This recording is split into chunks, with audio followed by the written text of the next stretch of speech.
Welcome, ladies and gentlemen, to the Soul Seekers podcast, where we believe that hunting has the power to transform lives through primal adventure, as we share our mission of mentorship is conservation. To learn more about everything we do, check out our show on Carbontv or go to soulseekersnation.com. Freedom on, everybody, and stay soulful. This podcast is proud to be brought to you by the Crazy Elk Company. Go to crazyoutcompany.com to pick up yourself a tag wallet, custom kill kit, or one of their e-tag systems to throw in your pack this coming hunting season. Use the code SOULFUL with a capital S to save 20% at checkout. This podcast is also proudly brought to you by OnX Hunt. When I first got into hunting, I kept hearing all about public land and different access and how to find different locations to hunt. I was like, well, how are people even identifying all this stuff? Well, sure enough, I came across the #1 hunting GPS app, and that is OnX Hunt. If you guys want to get better at hunting and go deeper into your scouting, OnX Hunt is the #1 GPS app for that. Join the millions of hunters who trust OnX Hunt to find more game, discover new access, and hunt smarter. It was a game changer for me, and I know it's going to be a game changer for you if you've never used it. If you have used it, you know the power that it holds. Guys, I really hope you enjoy this episode. If you want to know more about OnX, go to onxmaps.com/hunt and check out their app. Be blessed, freedom on, and stay soulful. Ladies and gentlemen, welcome back to another episode of the Soul Seekers podcast. I'm your host, Johnny Mack, and today I am joined by a fellow podcast host and an ultimate legend of the PNW, the Pacific Northwest, the Mr. Huntsman himself, Jim Huntsman, the host of the Western Huntsman's podcast, an all-around great man. He's here to tell us about his journey as a hunter and what it's like to live out in the wild of northern Idaho and talk all about his journey and getting into podcasting and all that. So without further ado, Jim, what's up, brother? How you doing, my man? Hey man, I'm doing awesome. Anytime I'm podcasting, talking, hunting and stuff, it's always a good night. But I'm gonna have to have my wife listen to this because you just gave me an epic intro, and I want her to think that highly of me. And so I appreciate that, dude. I'm gonna have to do a podcast edit of all my different intros where guests then respond with something like that. Oh man, I've never had anyone say such nice things about me. Yeah, that was, dude. My ego just my ego's been a little deflated because I missed that buck the other night I was telling you about. And so now it's back. It's back in action, man. Well, Full ego. I'm gonna feel like Han Solo and be like, hey, where he shouts out to Luke after Luke shoots his very first TIE fighter. He's like, hey, I got one. He's like, don't get cocky, kid. Like, come on now. Jim, brother, you've been out in the woods hunting lately. Yeah. Well, that's what I do, man. What are you chasing in November right now? So I got a couple things going on, man. I had a rough September, and I actually killed a bull. And what happened was, you ever hit something in the liver and the blood trail just dries up within, I don't know, 30 yards or so? That's kind of what happened to me. I shot this bull, had a slight deflection in the arrow, and it hit him back a little bit and right in the liver. So I liver hit him, and I tracked him for I tried to track him for a couple of days. But after literally 30 yards, the blood went from great to just gone. And so we gritted out, looked all over the mountain for this bull, never found him. So I had to run back to town and kind of check in on my day job. And then the next day I went back up to find him. And my truck caught on fire. And so I laugh. I laugh because I wanted to actually talk about this, not because I think it's funny. It's a horrible story. I laugh now. It was terrible at the time, but I laugh now. Like, whose freaking truck catches on fire when they're up on the mountain? So actually, I'm glad it didn't happen when I was on the freeway or something. But anyway, so that totally derailed any hope of finding that elk with the meeting he did. I had to come all the way back home and get my personal truck, my other truck, and head back down. And by the time I found that bull, man, somebody had already found him and took the antlers off, but the meat had already gone bad. So, I used to have this policy, like, where, in the past I would notch a tag on that. And the problem is like Fish and Game, they account for a certain amount of that. And anybody who's bow hunted, they've done this before. And we actually, because of our lifestyle and the way we live, um, and I've been troubled with it. So this is a long way of telling you what I'm hunting now. Um, I've been troubled with the whole thing. I did not notch that tag, and because we depend on that meat, and it just sucks the way the whole thing went down. And so I'm currently still hunting on that for muzzleloader for elk, and I'm after whitetail like crazy right now. But I told you the other day I missed a whitetail. Um, but I'm sure I'll catch some flack for that. But I mean, I've had a lot of conversations with a lot of guys, and to include the Fish and Game, and it's like, you know what? Don't notch your tag, man. Keep hunting. There, the numbers are great right now that I'm hunting, and I never did find that bull, and so until way too late. And so, yeah, I'm just fessing up. I've never actually admitted to it on anybody on my show. So we're debuting on yours, dude. Well, I was going to say, if we have any crossover listeners, all of a sudden they're going to be emailing you and be like, bro, what's up? That's it. I wasn't going to get into this right away, but this is a really good question. Ethics, hunting ethics. Everyone, there's hunting is it is a weird thing because it's so personal, and ethics are not ethics across the board. I'm a believer in hunt your own hunt, and your example of not notching your own tag because you never recovered your animal, it's not illegal. It's No. It's one of those things where it's like, well, the only time that someone is gonna like shame you is if they're casting judgment upon you, and if we're judging other people, then like, come on now, what are we really doing?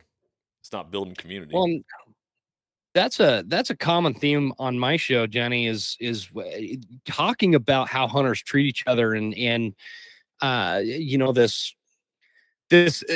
high tension that seems to take place. And I'll tell you, I was one of those guys that was like, okay, I hit that animal, I'm notching a tag. I've done it on an elk before where I hit him, and it took me, it was a bad shot. This was a few years back.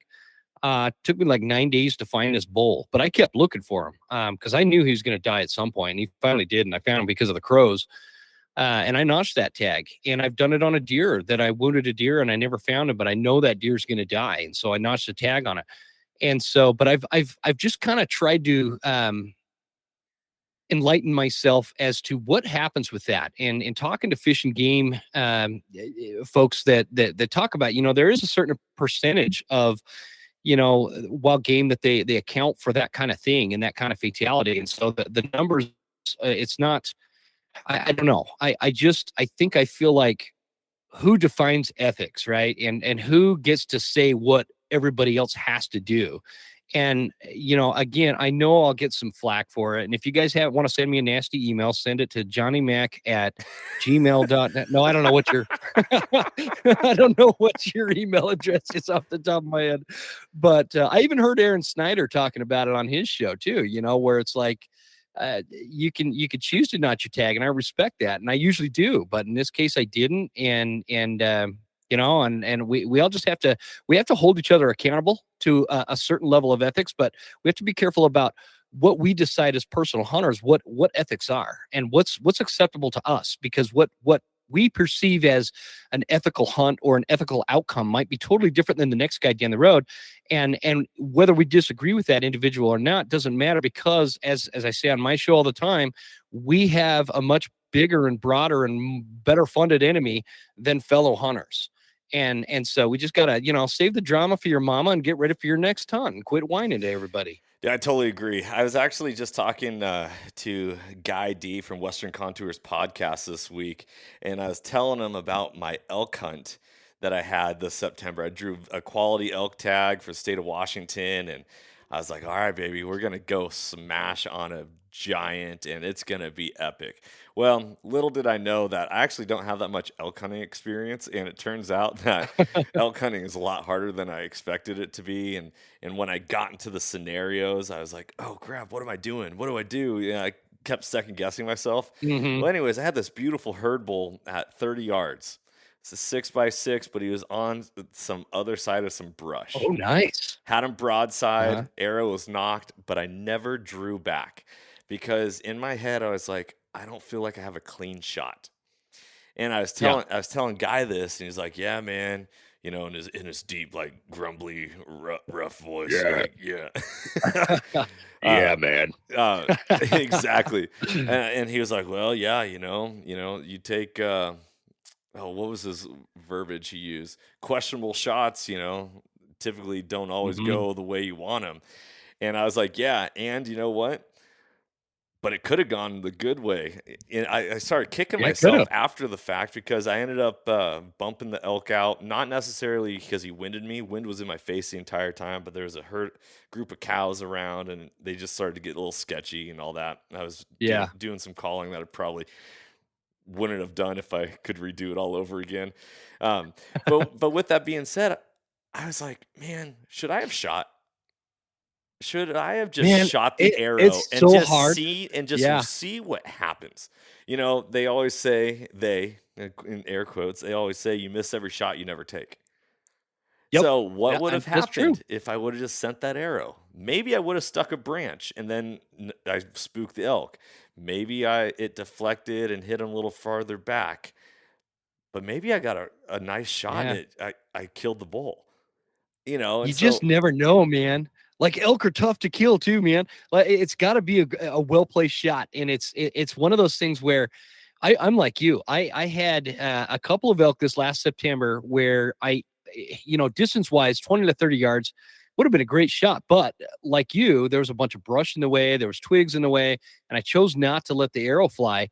And then there was another time where, I'm hunting some pretty thick country where I did let an arrow fly, and it deflected off this, like the smallest twig, when I got up to it, I thought it was like chicken wire or something. That's how small it was. And it sent that arrow right over the back of this bull. And he got it. And then the one I shot, that did deflect. And it was one of those things where I didn't think that there was anything in the way. But you just gotta, sometimes it's a fine line between if arrows ain't flying, they ain't dying, versus we need to be ethical and not just wound something for the sake of getting a shot off. You know what I mean? Right. I totally agree. And everyone will always say you did the right thing by not, releasing an arrow. And at the same time, like, yeah, but you weren't in that situation with that bull 30 yards broadside and just being like, oh, right. The heart was pounding. So, ethics. It's a weird thing. It's like, okay, if I would have shot and I would have wounded that elk, then how would I have felt? Yeah. If I would have kept you up. If I would have blood trailed it all over, it already kept me up the fact that I didn't shoot. And that was one of the things that, like, I went back to the exact location that I marked on Onyx multiple times. And I was like, okay, I looked at it from the elk's perspective. I looked at it back from my perspective. And I was like, okay, could I have gotten an arrow? Did I do the wrong thing? And you play that mental beat yourself up game all the time. Yeah. And I think that's a part of why hunting is so fascinating, because very, very small moments in life do you ever go through scenarios like that. Man, totally. And that's what I love about hunting too, Johnny, is like there is nothing as multifaceted as and deep as hunting, and the endless learning and the scenario driven way that it could humble you and teach you. And it's always changing. And there's so many different variations as to what your experience ends up being based on each season. Every season is different, and it's all a lesson, man. And again, going back to this, I wish there was like somebody with a lot of credibility wrote like a book, how to be an ethical hunter. And you know what I mean? But that just doesn't exist, and it wouldn't be fair because everybody's perception as to what good ethics are. I mean, I've done some unethical stuff in my time, especially when I was young and like a teenager, hunting wise, that I would never even consider today.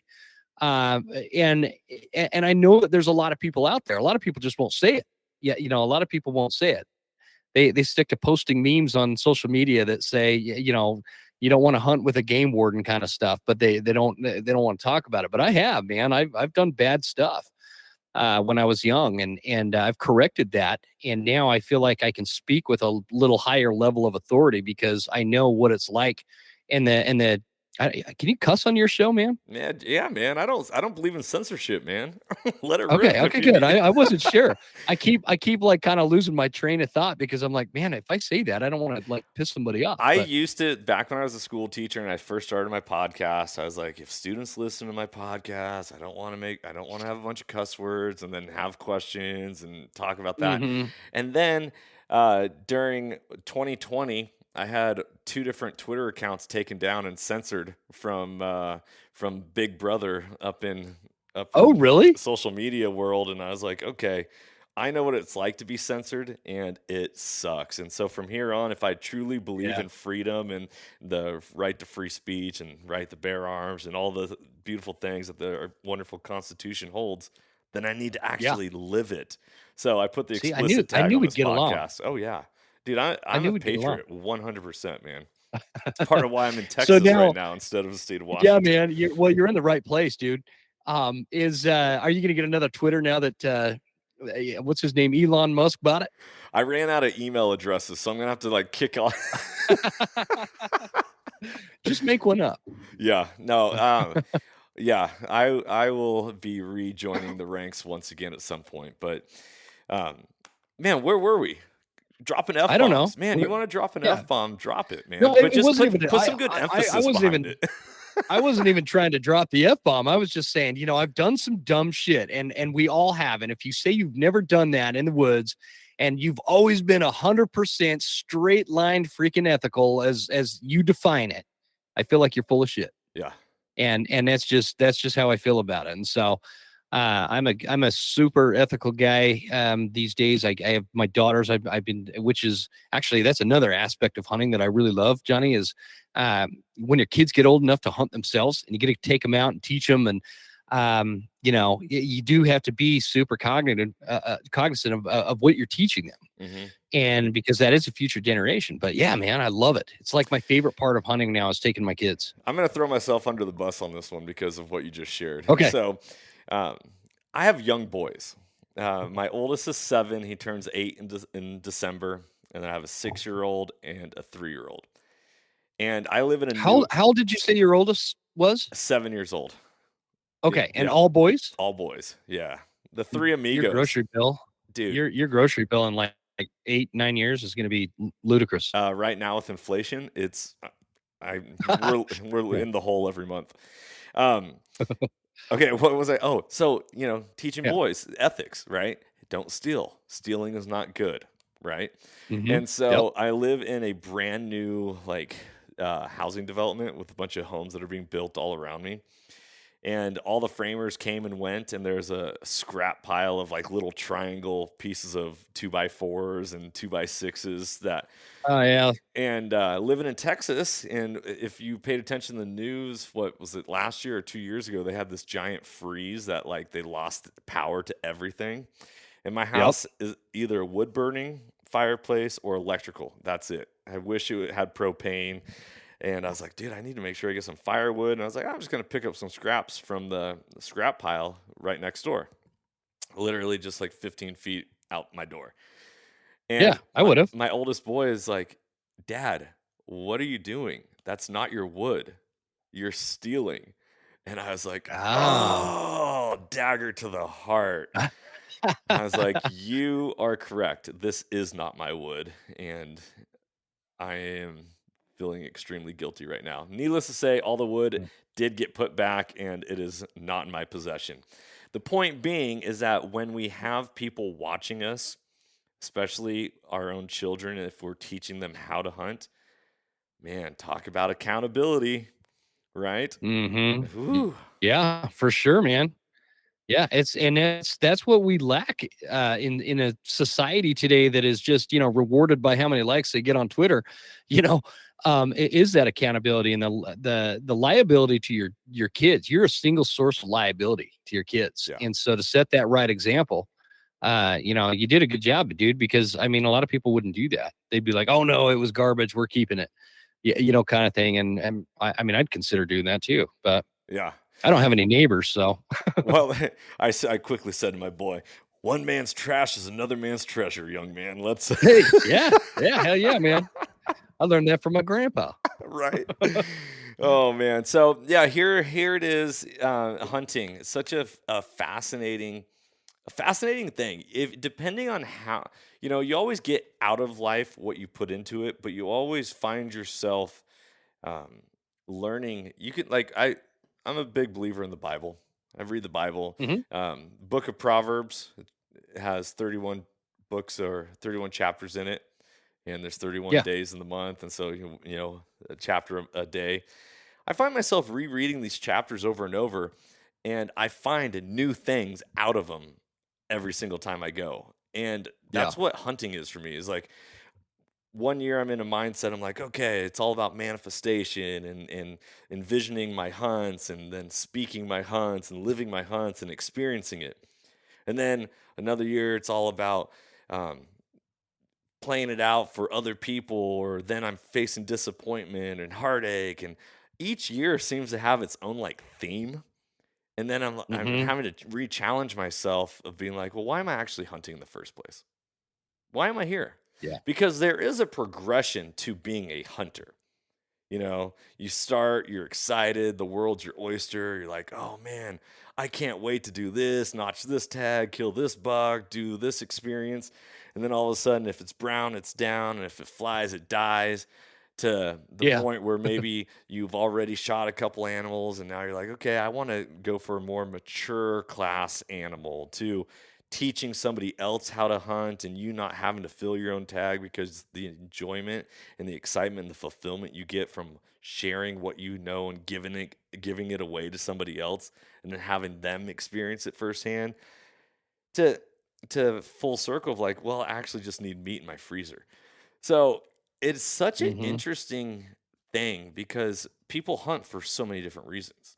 I mean, it's very cliche to say I hunt for the meat or I hunt because my family needs to. I had a conversation with Robbie Kroger of Blood Origins the other day, and he was talking about it doesn't matter if you are uh, just people. So what do you say? He goes, if anyone shoots an animal with antlers, if it's like let's say deer, and wouldn't yeah, shoot a spike, then you're a trophy hunter. He goes, if you are truly a meat hunter, then you are going to shoot any animal at any time, including fawns. yeah, Because at that point, anytime you are classifying one animal as a higher rank than another, you're becoming a trophy hunter.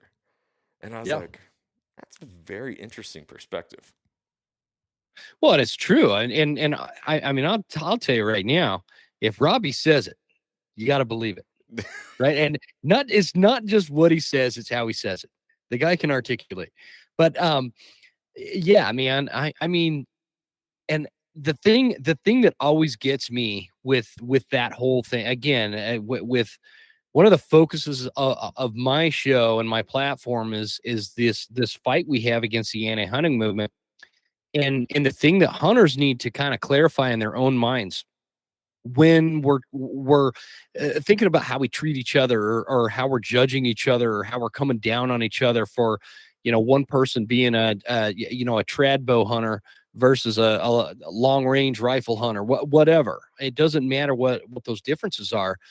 The thing is like the anti-hunting movement that wants this lifestyle to end doesn't care if you're a trophy hunter. They don't care if you shoot monster whitetail bucks on a farm in Texas, or if you're shooting spikes on public land in Montana. They don't care. They don't care about the application. They don't care about your own hunting ethics. They don't care about what your choice of pursuit is, or what you choose to pursue that game with. To them, it's all equally evil in their mind, and we're wrong, right?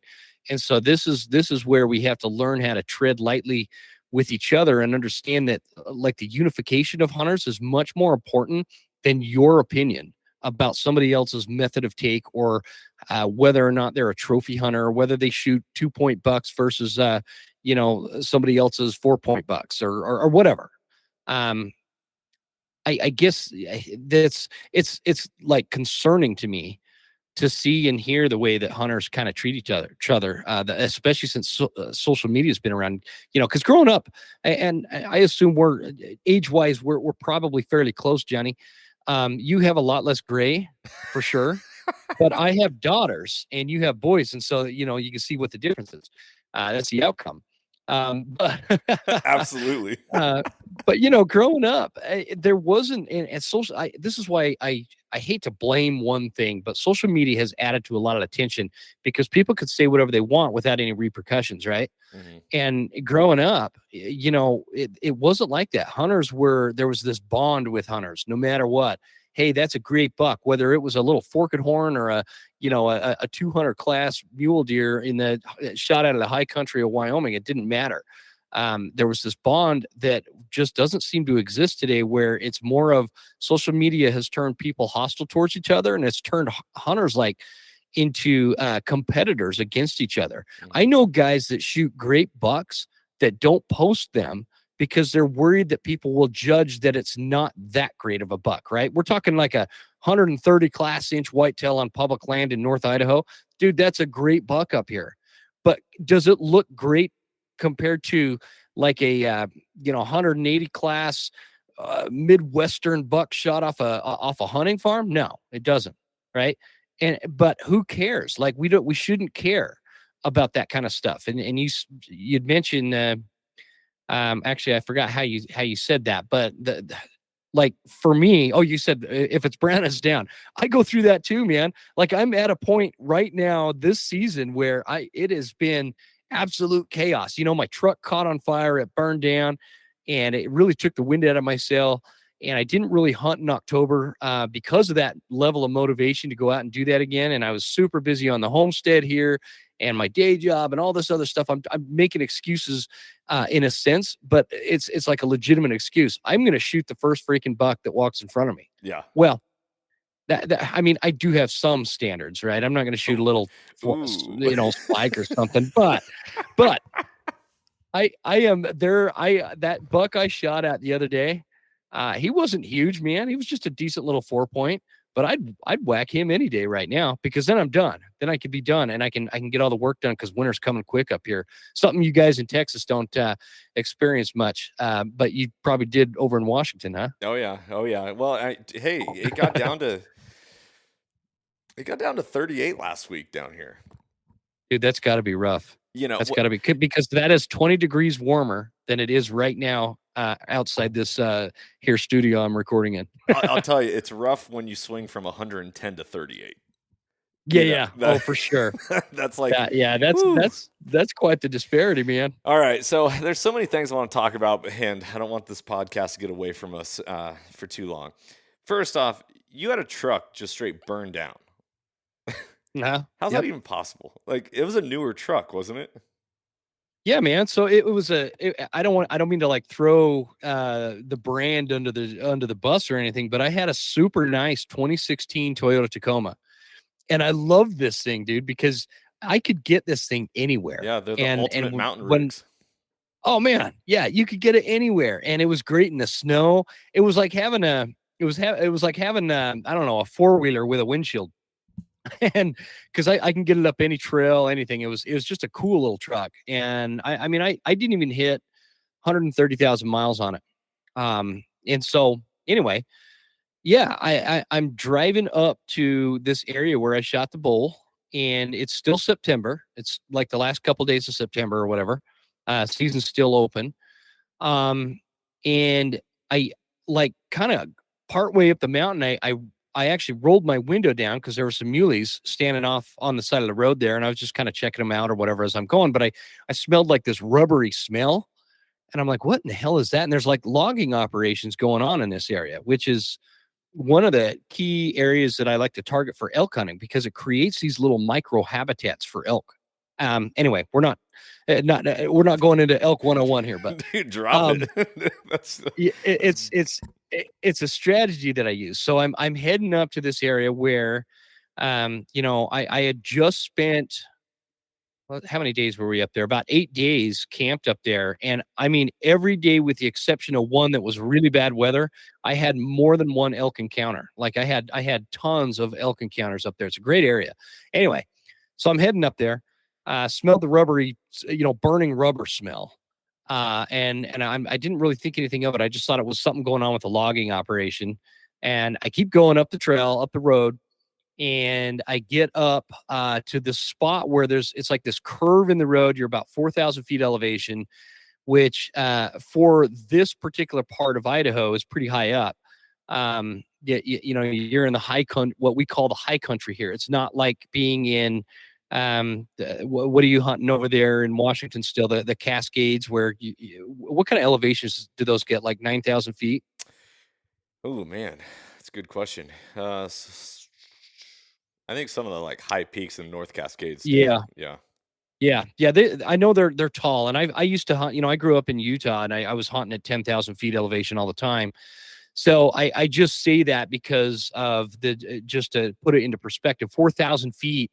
It's not like Utah or Colorado. 4,000 feet is you are on top of the world up here, right? And so I hit this curve, and I kind of go to apply my brakes to slow down for the curve, and I wasn't going that fast anyway.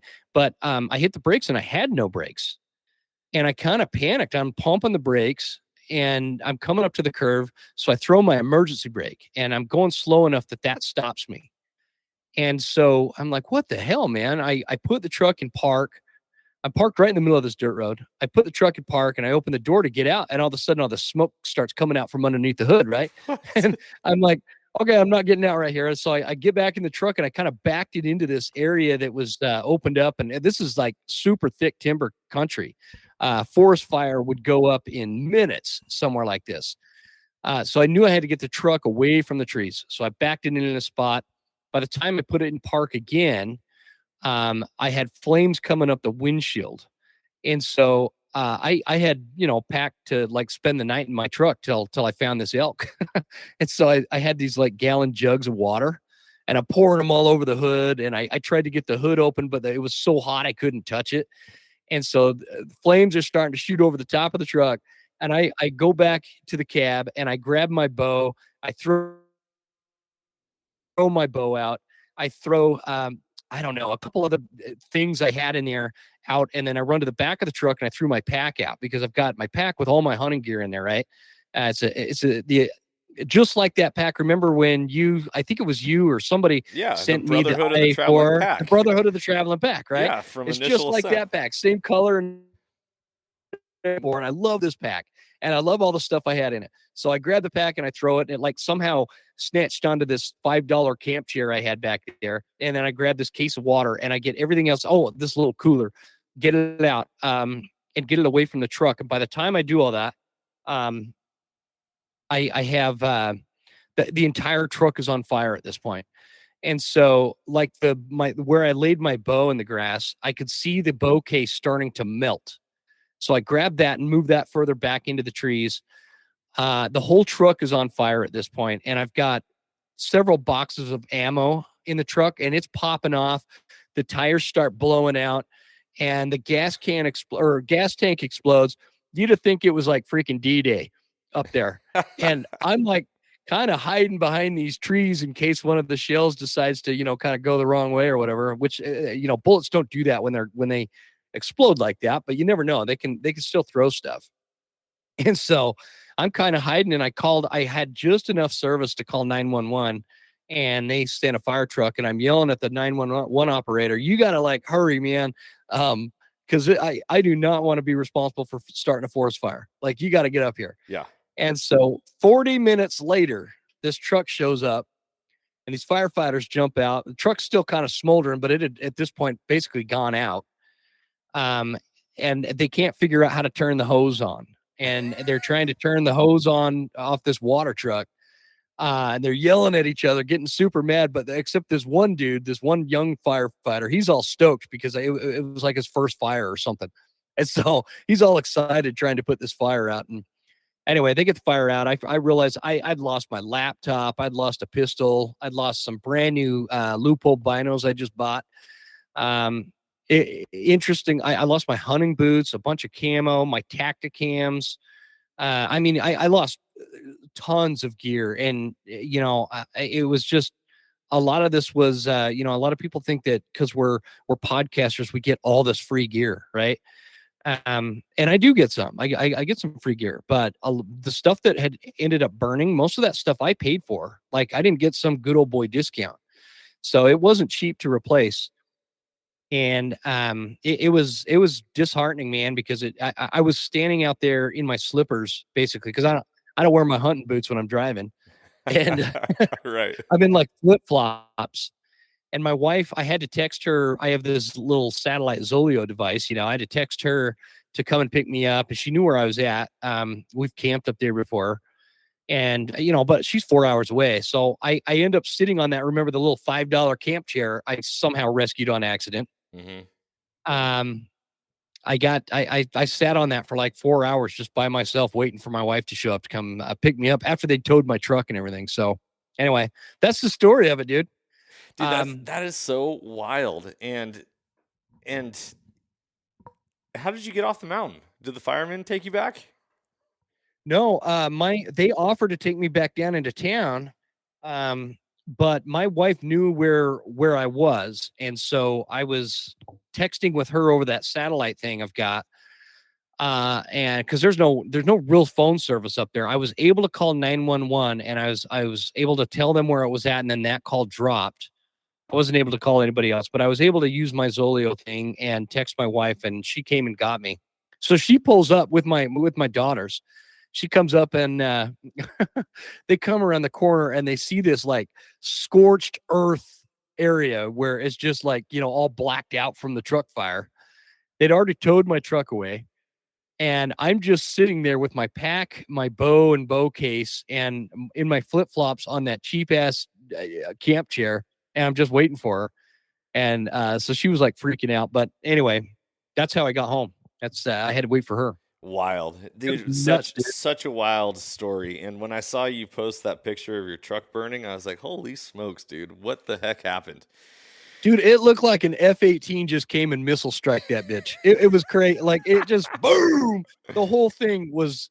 I was terrified I was going to light a forest fire, Yeah. and that was like my biggest fear. And luckily, by the grace of God, that didn't happen. Talk about a season to Yeah. remember, huh? Oh Wow. yeah, So, always an adventure, man. man, okay. So, how long have you been podcasting? So I started my first show dropped on Christmas Eve of 2019. So I don't know what 3 years now, Yeah. coming up on 3 years total. Yeah. How many episodes have you released so far? Well, I don't know. We're at on my official episode count, we're at like 131, but I do a bunch of bonus series. So we do a bonus series called School of September, and that's where I bring folks that are a lot better at elk hunting than I am on the show to talk about, tips and tactics, how to go after elk specifically in September. And we do that. I think we do like 6 episodes a year like that. And then I also do the Dashboard Hunter Mentor series, which unfortunately I had a few episodes recorded on that laptop that burned in the fire. And so I've got to kind of start that from scratch. But we do a ton of bonus stuff, bonus episodes. And I don't know, we're probably 260, 270 total episodes. I'm not sure. Dude, you're just crushing it, cranking out content. Oh, we try. I try to, man. Dude, I love it. What do you do as a full-time job? What's your day job? So I am a commercial roofing estimator in my day job. I go all over the Pacific Northwest looking at like high school and hospital type roofs, and I do takeoffs and estimate them, and then I try to sell the job. A lot of like my boss calls me the roofing commercial salesman, but the reality is I'm an estimator. So yeah, I've been doing that for a long time. There you go. So Yeah. it provides you the opportunity to be able to hunt quite a bit. Dude, I like work from home. I rarely go to the actual office. If I want to go hunting, I don't even tell anybody. I just go hunting. And it's great as far as scheduling for hunting. And my boss knows. He'll be like, "Hey, I tried to call you yesterday, but it went right to your voicemail, so I figured you were hunting." Yeah, you were right, man. I was on the mountain.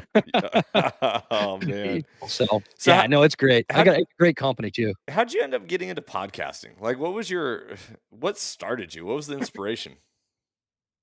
That I've been asked that a few times before. I don't even know.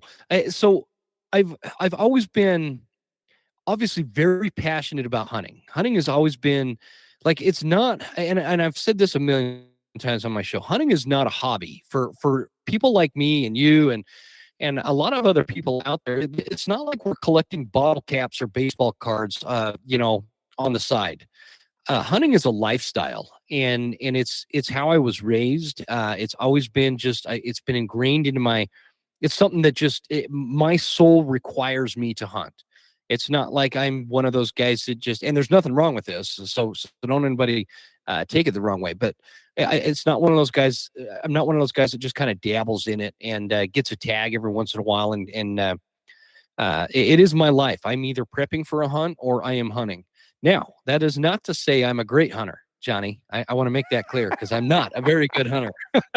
I am one of the most experienced, least successful hunters you'll ever meet in your life.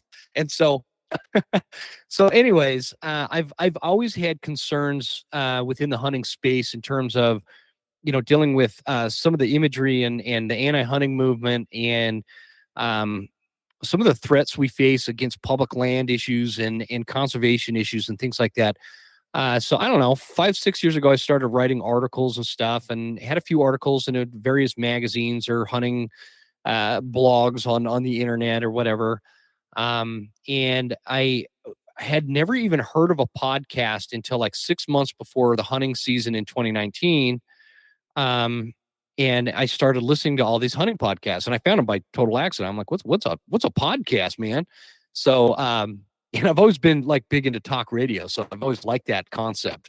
You know what I mean? Yeah. And I've always enjoyed that. And I found it to be, there's an art form to it. Anyway, I listened to all these podcasts and I felt like there was a lot of really good content out there but nobody was touching on some of the threats we face as hunters in the future and against the anti-hunting movement. Like it would get touched on here and there and people would bring it up, but most of it was like, hey, here's how you go mule deer hunting, or here's how you go elk hunting, or here's the kind of gear you need. And I like that kind of stuff. I still listen to stuff like that all the time. So it's not a bad thing. I just felt like there was kind of a void.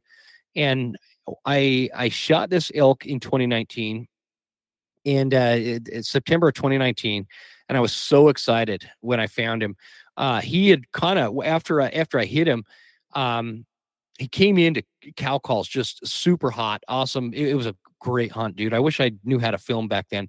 Anyway, I hit him, and he goes tumbling down this rock face, kind of that I didn't know was beyond the brush there. And so when I found him, he'd broken off half of one side and like a quarter of the other side. And so I called him Broken Tines. And I got the bull elk back. Or actually, as I'm standing over the elk, I had my cousin Andrew with me. I'm standing over the elk because like a week before this, my wife's like, all you want to do is talk about hunting. You should just start one of those podcasts. Because I was making her listen to one. We're sitting around a campfire. Might have been yours or somebody's. And we're sitting there listening to a hunting podcast. And she's like, you ought to start your own because all you do is talk. You never shut up about hunting. I'm like, okay, well, I don't really know what I'm doing with that.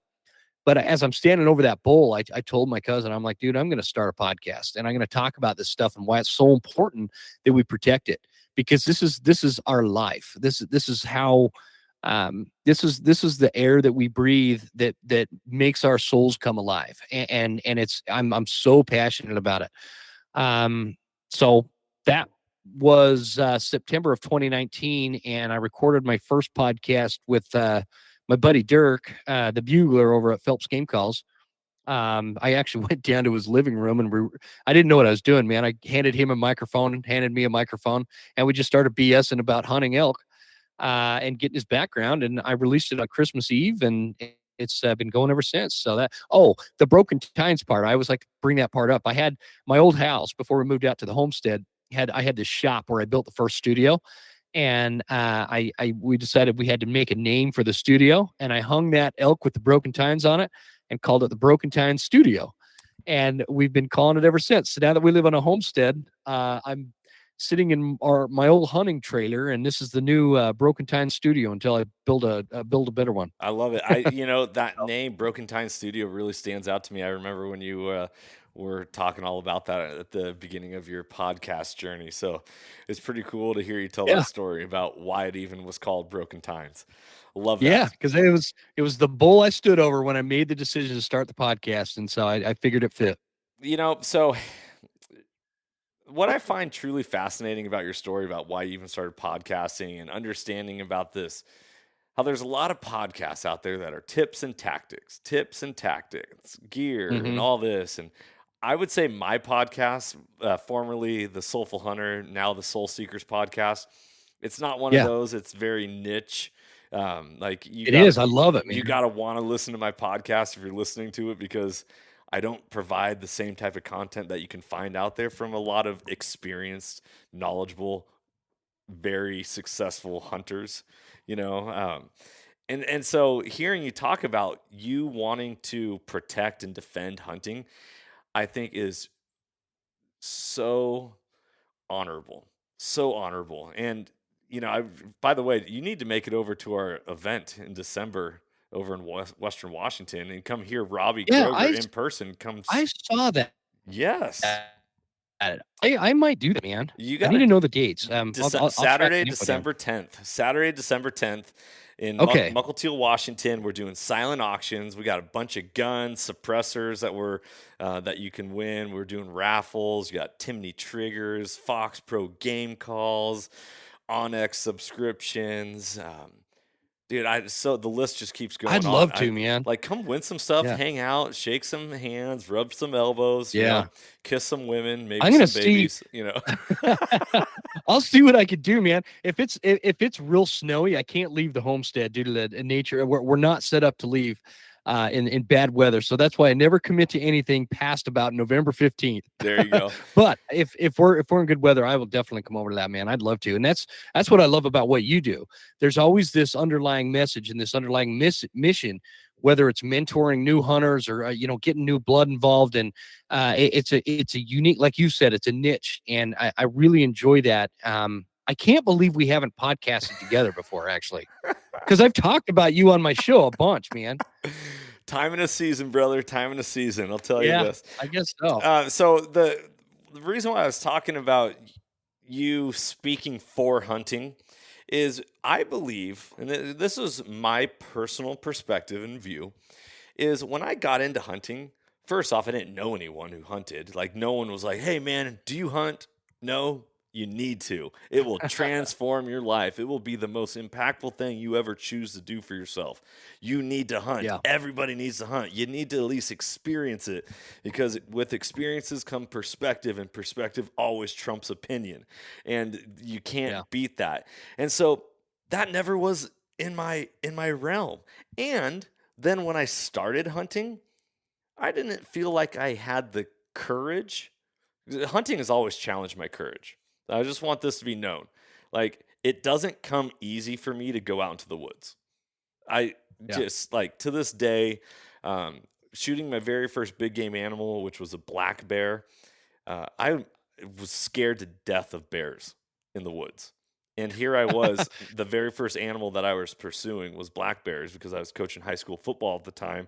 And the 2 weeks prior to fall football starting, I was always backpacking. And so I was like, well, bear season's open. I guess I'm a bear hunter now before anything else. Oh, By the way, sweet. you got to hear that story, because this ties in a lot to this whole anti-hunting thing. Because I actually shot my black bear in front of a female yoga instructor and her 2 male students from Seattle. Truly, They were just randomly up on the mountain with you, kind of thing. 9 miles into the backcountry on a day hike, and Wow. the yoga instructor is actually the one who spotted the bear. It's a wild story. I will save it for another Yeah, save time. it for when you come on my show. I'd Yeah. love to talk about that. You pique my interest, get my curiosity juices flowing, man. The origin story is fascinating. With that being said, I realized firsthand how important it is to be able to speak for hunting, to be we're all ambassadors for hunting, whether you want to consider yourself an ambassador or not. We all need to be advocates for hunting. I was a school teacher in public education, liberal Western Washington, surrounded by a bunch of people that didn't eat meat. And when I brought elk tacos in for the whole school, the staff, someone learned that it was elk, and they put a sign that was elk meat, and then no one wanted to eat it. And I ended up bringing home like multiple pounds of elk taco meat because Really? because people are straight wigged out. And if you Wow. hunt, then you're a murderer and all this stuff. So with that being said, I didn't feel like I had the confidence or the words enough to speak for hunting, even though I loved it, even though it transformed my life, even though it was the greatest thing I ever did for my own self, was to become a hunter.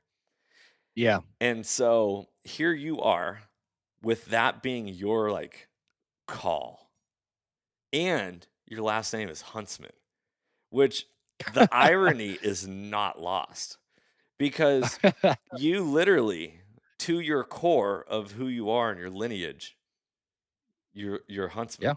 You are. Yeah, man. Isn't that crazy? You're the Western Huntsman. It's truly fascinating, and one of the reasons why I actually wanted to get you on this podcast is to talk about this specific topic right here, because there's a lot of people that can talk the talk. Very few people will walk the walk. Go ahead, jump in. I know. Well, a couple things. I don't know that I speak for hunting. I speak for hunting from my perspective. Does that make sense? I love that. And I love what you said about being. How did you word that? Like shy about talking hunting. You didn't feel confident about talking hunting, kind of thing. Yeah. I'll tell you, I don't know that anybody's gotten imposter syndrome as bad as I have by starting a podcast, because when you listen to most podcasters out there, you got your Steve Ranella, and I mentioned Aaron Snyder, and all these podcasts that are out there, these people are legitimately really good hunters. Like, these are professional level hunters. They're good enough that people want to hear them talking about how to stock in on a mule deer at 8,000 feet or whatever. I am not that hunter. I am your average hunter that is happy if I get a 3-point buck, right? I am not a professional hunter. There are things with hunting that I'm really good at, but for the most part, I eat more tags than I notch, and I'm totally honest with my audience, and I tell them, you don't come to my show to listen to my spiel about how to hunt, man, because I will lead you astray. I will lead you astray most of the time. And so I've had a seriously high level, especially as the show's gained. I just wanted to do a podcast to talk mainly about the future of hunting and maybe some Idaho hunting issues, because I live here in Idaho. I had no idea it was going to reach the level it did. Especially in that short of a time. Like, I just feel like I'm such a monkey behind a microphone. Like, I don't know how to talk right. And I was telling you this before we started recording. The point is the more it's grown, the more imposter syndrome I've kind of had to fight back, because it's like, Jim, who are you? Who are you to talk about this stuff? Who are you to, try to create this big Western hunting podcast that talked about the future of hunting every once in a while? And, you have to be careful, because when I talk about the essence of my show, I don't want people to have the wrong opinion that it's boring, only talking about how we're going to fight against anti-hunters, because it's actually a very small portion of my show. But because nobody wants to listen to that every week, right? And so we get on my show and we share our passion for hunting, and we'll talk shit sometimes, and we'll talk about how we did this last season, and we'll talk about how to get an elk, how to get a buck every once in a while, and we'll even talk. I mean, one of the topics I hate the most is talking about gear, because I'm not a gear junkie. That's what I have buddies like Guy Duplantier for over at Western Contours. That dude is a gear junkie, and so if I have gear questions, I'll call him. We don't talk about that kind of stuff on my show. So But it's just one of those things. Yeah, getting back to it, the imposter syndrome has been like real for me, man. Again, especially the bigger the show gets, it's like, man, I don't know why people are tuning in to listen to some dude who is at best an average hunter talk about hunting. But that's what we do. Hopefully that makes sense. It makes total sense, and I can 100% relate to it because ever since starting a TV show and having a podcast, I and know. I was stoked for you, by the way, on that. thank you, You're such a stud, man. You dude. are. I I I love it. I appreciate that. I receive it all, and I will tell you this that I only started any of this to spread the mission of mentorship as conservation. and Yeah. and and a lot of times, and I had Dennis Stokes from Initial Ascent.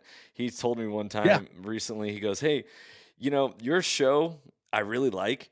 He goes, but a lot of the times people, when they watch it, might not realize that you're doing this within a 3-day weekend and that you've only been hunting Yeah. for a couple years. And so you might want to remind people that of why you're not always getting a kill shot or why you're not always killing animals. It's like, I'm literally just starting out. I started hunting within the same decade that we're still in. Um, Yeah. Yeah. you know, Hey, s- man, just real quick. My internet gets a little shaky sometimes. I shut the camera off just to make the audio sound better. yeah, we're good to I go. think it'll be fine. Just We're sorry, buddy. no worries. No worries. So when it comes to imposter syndrome, I know exactly what you're talking about because I signed up to give a bear hunting 101 seminar this year at the Western Hunting and Conservation Expo in Salt Lake City. Oh, And nice. yeah, and here I am. It's like, well, I actually haven't shot a bear in like 2 years, but I'm still going to be giving the seminar because I at least know how to find bears. And it's one of the Yeah. things that I really want to hammer on my podcast, and maybe it's something that you also like to touch on yours is you don't have to know everything. You just have to know enough and want to give it back because you can never Yep. outgive good. And so the imposter syndrome that you mentioned earlier is like, am I good enough to be able to give a seminar on my own? Are people actually going to want to come and sit and listen? I don't know, but I I guarantee they'll would. walk away I with totally would, something. man. You know what I mean? And it's Yeah. just my way of giving back to something that has given so much to me. Here's the thing, man. Here's what I've learned about like mentoring new hunters. You will never learn as much from somebody more advanced as you will by taking a brand new hunter out into the woods. Yep. Like you'll never learn as much from an expert. And so everybody, um, I would love to go to, well, I mean, I know you hands down, you're a much better bear hunter than me. I've only shot 2 bears and they both were this year. And those were my first bears ever. So, I'm brand new bear hunting and dude, I'm addicted. I love bear hunting. It's what a ball. Anyway, um, so I get the feeling that you have, but don't be shy with that, man. You've got the stats, you've got the bear tags notched under your belt. I mean, I'd love to attend a seminar like that. It's great stuff, and people, you're always going to have people that are better than you, and you're always going to be having people that are less experienced than you, and everybody, both sides of that pendulum there, will learn. You Yeah. know what I mean? And Yeah. so it's You know, always good. I It's was always just good. I was just writing an article today for the Onyx Hunt blog, and it was "Finding Land to Hunt" is the title of my article Mhm. because this is what is really cool. I have so many different experiences in my life that I can pull from to apply to hunting, and Yeah. one of those is teaching. And we were taught within teaching that in order to master a skill, the ultimate level of mastery is to show that you can reteach it. And so Oh, yeah, that makes sense. in order for me to become the best hunter that I can, I actually need to continue to share my knowledge with other people. And Mhm. the point of the article was, you ask an experienced veteran hunter why they do certain things or how they do things, and a lot of times they'll be like, I don't know, it's just kind of the way I've always done it. Or it's the way my granddad did it, or all this Yeah. other stuff, rather than being like, no, I actually do this specifically because A, B, C, and you can break it down for people. And so it's very easy to be like, okay, Onyx hunt, public lands. Yeah, yeah, yeah, good to go. Well, do you know what public land is? Do you know that the Yeah. same land that you're hiking is the same land you could be hunting? I didn't. It's not taught in schools. It's not something that was talked about over my dining room table at dinner with my family. Um, and so it's like, okay, we cannot forget the tiny, small, little, minute details that may seem insignificant, but are the very first question that a brand new hunter asks is, well, where do I go to hunt? Yeah. No, man, that's such a good point. That the whole concept of what you're just trying to explain. I always think about that story. The lady that cut the top of the ham off before she put it in the oven, right? Have you Uh, ever heard that story? no, go ahead and She tell us. she's cutting the ham off, the top of the ham off, and she's putting it in the oven. And I don't know, her friend or somebody, or maybe it was her daughter, says, "Mom, why are you cutting the top of the ham off before putting it in the oven?" And she says, "I don't know. My mom did it. Let's call her and ask." So she calls up her mom, says, "Mom, why did you cut the top of your ham off before you put it in the oven?" And she's like, that's a great question. Grandma probably knows. That's where I learned it from. Okay, let's call grandma. So grandma calls, and she says, why are you cutting the top? Why have you always cut the top of the ham off before putting in the oven?" And grandma says, "Well, because back in those days, my oven was too small to fit a full size ham. So we cut the top of it off to fit it in the oven. And now 3, 4 generations later, they're still doing it and don't know why.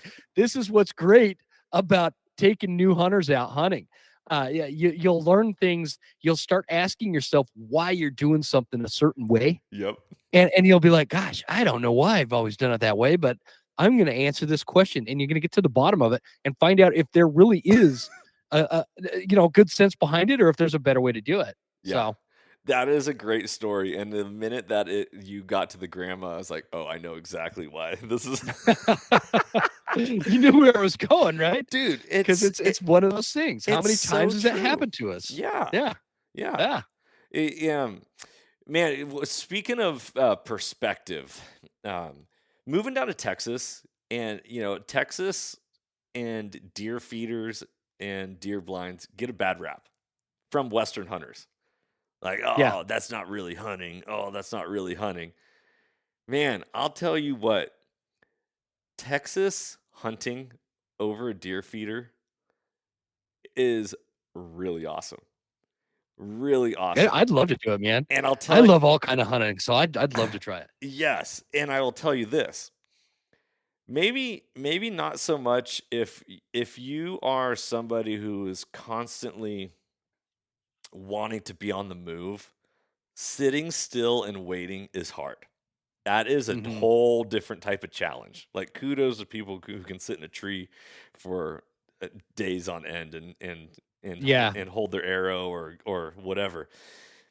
But when it comes to Texas hunting and corn feeders and all this, if you are a meat hunter, it is the best thing Oh, because I'll bet. if you do not care whether you're shooting does, spikes, or big old bucks, and you just want to, Mhm. you got the bloodthirst, and you're like, I just really want to kill something and put it in my freezer, dude, it doesn't get better than this, and it's the God, that's awesome. perfect opportunity to teach new hunters because Mhm. there's the two different roads, right? Like every time we go hunting is an experience to learn something new.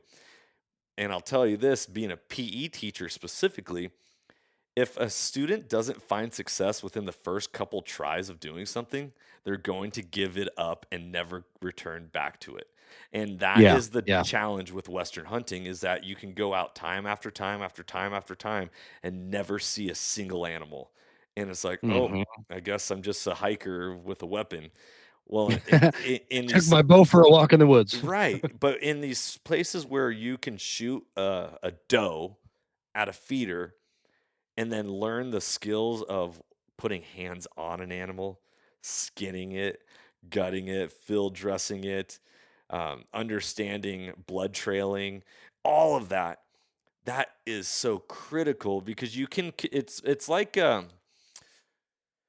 Oh, it's like a science experiment. There's certain settings in which you can control in order to make it a better experience for brand new hunters. And that's what I Yeah. love. Yeah, me too, man. I can't. Sorry, I keep having to cut the video off, man. You cut out there for just a minute, but yeah, no, I couldn't agree more. And you're exactly right. I am one of those people that my attention span is pretty short. I have a 1-year-old golden retriever. His attention span is longer than mine. So sitting in like a deer blind, or in a tree stand, I have very limited time that I can commit to that because I am one of those people. But I've actually found as I've gotten older, I'm a lot better at that. I can actually, you know, when you're hunting these whitetail up here in the mountains of Idaho, it's kind of the best way to do it. But we just can't, there's no feeders or anything. But you just set up on a good trail and actually, I use those. What do you call that? Buck fever synthetics or whatever, these scents. Uh huh. You put like the deer ruts smell and create like a little whitetail rub on the ground kind of thing, a scrape. Man, it works so good. I'm addicted to making those and then setting a camera on it and seeing what I can attract into it. It's so much fun. Anyway, I got a soft topic there. Sorry about that. It's all good. Speaking of which, if you love mountain whitetails, you need to have Bo Martonic of the East Meets West Hunt podcast on your show. Have you reached out to him at Oh all? yeah. No, I haven't, but I listen to his show quite a bit. Yeah, because he's I a master of mountain whitetails. Yeah, man. He got my buddy Troy Pottinger on his show, who is another fellow North Idahoan, who is a madman when it comes to public land mountain whitetails. And yeah, that's actually how I was introduced to him. And so yeah, that's a good idea. I should get him on. I wouldn't say I'm obsessed with it. I'm still a mule deer hunter through and through, but there is something that a newfound passion definitely coming out of these mountain whitetails. There's something else. Let me ask you this: how long have you been hunting? Well, I just turned 42, man. And I have been going since I could walk with family. And I've had a tag every year since 10 years old. With the exception of a couple times I was in the Marines and we deployed overseas a few times during hunting season, so I missed those seasons. Other than that, I've been hunting my whole life. Oh man, well, thanks for your service, first and foremost, and Oh, thanks, man. is like mule deer. I have never shot one, and I want to, but they're super captivating. Like people just like Yeah. it's either you're an elk nut or you're a mule deer nut, and then there's guys like me that are black bear nuts, and that's all all we want to do and chase. But I get that, but I am just nutty about all of them, man. I yeah, really am. Mule deer is my childhood passion because that's what we did. We didn't do a lot of elk hunting as a kid. It was all mule deer hunting. So there is a special place in my heart for that. But I tell you, 2 weeks ago, I was nutty about mule deer. Right now, dude, I am focused and obsessed with mountain whitetail. In September, I am just absolutely bananas about elk. In the spring, it's all about bears. Yeah, and goblin turkeys. But it's whatever hunt is in season. That's kind of what I'm nutty about. And so, I'd love to say I have a favorite, which I do. September archery elk is probably hands down one of my favorite hunts out there. But yeah, I'm just kind of nutty about all of them. But I'm weird that way, man. dude, you crack me up, Jim. I love it. I love it. What's the future hold for you, man? So for the podcast, you mean? Just podcasts, hunting, life. You're a homesteader now, which is a major ordeal. Which I don't know if we didn't really even talk about this whole idea of homesteading and creating your own life and being self-sustaining. Yeah. So years ago, I was kind of doing the whole follow the American societal norm of suburban hell and corporate jobs and whatnot. And I knew it just wasn't my thing, man. So we've kind of slowly moved further out and more wild and more closer to the land. And a year and a half ago, my wife and I bought 26 acres here in North Idaho. which we've lived in North Idaho for years and years and years, but we went a little further north and a little further away from town. My closest neighbor is now just about a mile away. We have bears, we have elk, we have deer. Um, we have all the species. The only thing I haven't seen on my property so far, and I'm hoping I don't, is a grizzly bear. They could stay on the other side of the river for all I care. But yeah, so we bought this bear land. We're actually still living in a fifth wheel on it. At first, we were totally off grid, and we have since brought in power and had a well dug. The next step is building a house, and that's kind of what we're working on now. Our intention isn't to be like a totally off-grid, self-sustaining homestead. Our intention is to live as close and as much off the land as we can.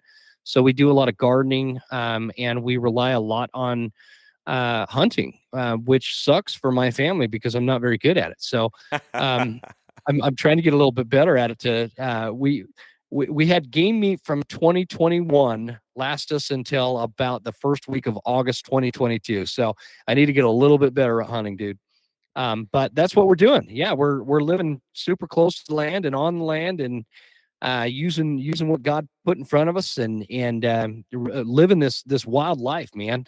We love it. We homeschool our kids, and a lot of people think that's nuts, but if you haven't done it, don't judge it, because my kids are they're way further than their peers their age in terms of educationally. So, um, I'll tell you this: and they're being not a getting being a what's former that? school teacher, I homeschooled my children last year, and my children are in public school right now currently because of our financial situation. But the minute Hmm. that we can actually make it work, I rather have my children Yeah, at home as well. dude. My wife and I will both tell you. We will look you straight, and we will tell you that the best decision we've ever made was homeschooling our kids. Because they started out in public school. Now they're 13 and 11, and we've been homeschooling for 3 or 4 years now.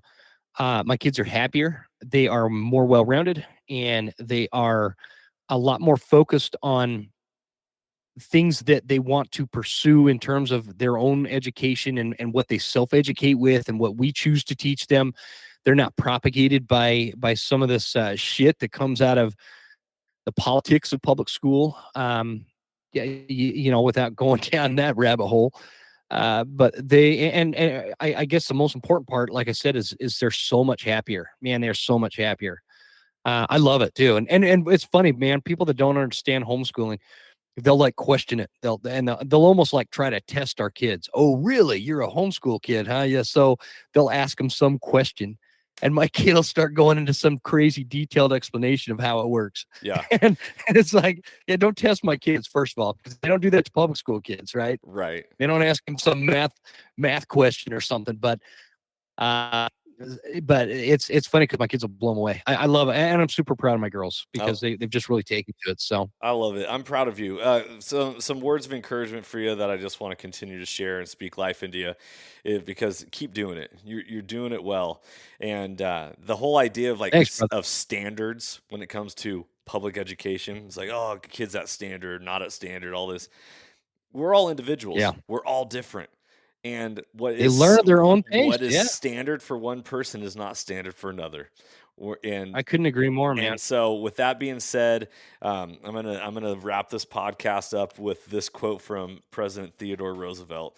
He said, "Comparison is a thief of joy."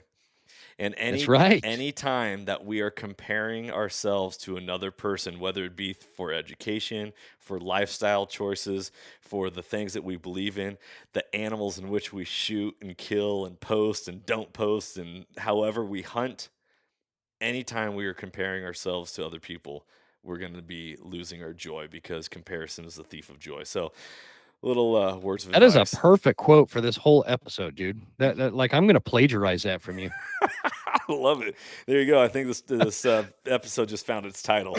I love it, brother Jim. Thank you so much for coming on this show. Thank you for sharing your love and passion for the outdoors with all of your listeners and fan base, and same with mine. How can people get connected with you who have not heard of your show before?